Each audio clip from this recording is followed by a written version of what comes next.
Welcome back to my new vlog. Dito ako ngayon sa Venice Grand Canal kasi i-claim ko, grabe naman yung pawis na yun. Grabe naman hair na yan. I-claim ko yung free nila na facial doon sa Origami. Yan. So tara, samahan nyo ako.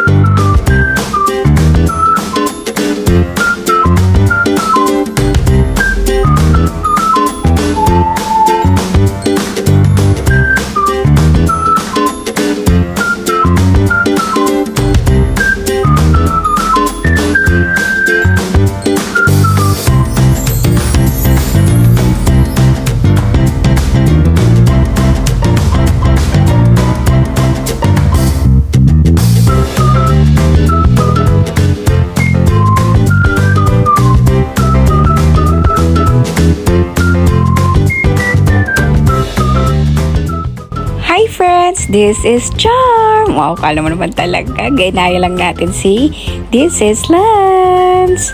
Maganda pala pag gano'n ang bungad mo sa vlog mo. Try nga natin next time pagka mag-e-edit ako ulit. So, nagpunta nga ako dito sa Venice Grand Canal. Malapit lang ito sa amin pero nag-movie na lang ako para walang hassle sa biyahe. Kasi i-claim ko dito yung pang second session ko na free facial. Actually, dati itong Origami pero ngayon ay PYT na ang pangalan ng kanilang store. Akala ko nga naliligaw ako kasi sabi ko nandito lang yun pero parang iba na kasi yung pangalan kaya parang tinawagan ko ulit yung kanilang receptionist para alamin kung tama ba yung pinuntahan ko kasi baka mamaya sa iba na pala yung kanilang location. Pero nag-text naman sila sa akin na tama yan, PYT, kaya pumasok na lang daw ako doon. Then pagpasok ko nga, kinausap ko doon yung receptionist nila and tama naman yung pinuntahan ko and yun nga, may na-reserve ako na slot ng 2:30 PM. Actually, muntik pa nga ako magkaroon ng problema sa schedule dito kasi wala silang sinabi sa akin na kailangan ko mag-book ng slot para doon sa aking schedule. Kaya ayun, tumuloy na lang ako kasi sayang nga naman daw yung lakad ko kung hindi matutuloy. Actually, sa buong buhay ko, pangalawang beses ko pa nga lang ito na nagpa-facial. Yung una, yung first session, tapos ito yung pangalawa.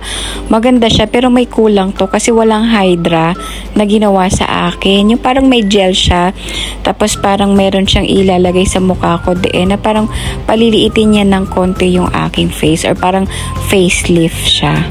Pero dahil free na nga siya, hindi na ako nagreklamo. Pero okay naman yung nag-experience ko sa pangalawang session ko ng facial. Kung mura lang ito, talagang gagawin ko to every month. Parang idadagdag mo siya as a self-care o self-love. Sa susunod kapag nagkaroon na ako ng trabaho, baka igawin ko tong consistent. Wow naman. Mayaman yarn. Yang nilalagay nila ngayon or pinapahid nila sa mukha ko ngayon ay collagen daw yan. So pagkalagay nila niyan, nag-sit yan sa mukha ko ng mga 30 minutes pa para nga daw ma-absorb ng aking skin. Tapos ito na yung pinaka-last, parang moisturizer siya. Actually maganda nga talaga ito na kapag umuwi ka, wala ka nang gagawin para hindi ka masyadong pagpawisan.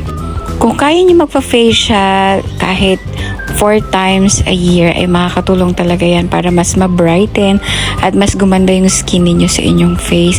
Pero kung wala, okay na lang kung ano yung ginagamit nyo ngayon pang skincare.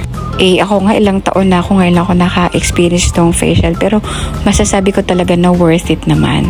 Ayan lamang po for today's video and I hope makatulong sa inyo ito na maingganyo na magpa-facial na. Feeling ganda-gandahan na naman siya. Yan lamang po. Babu, ingat lagi.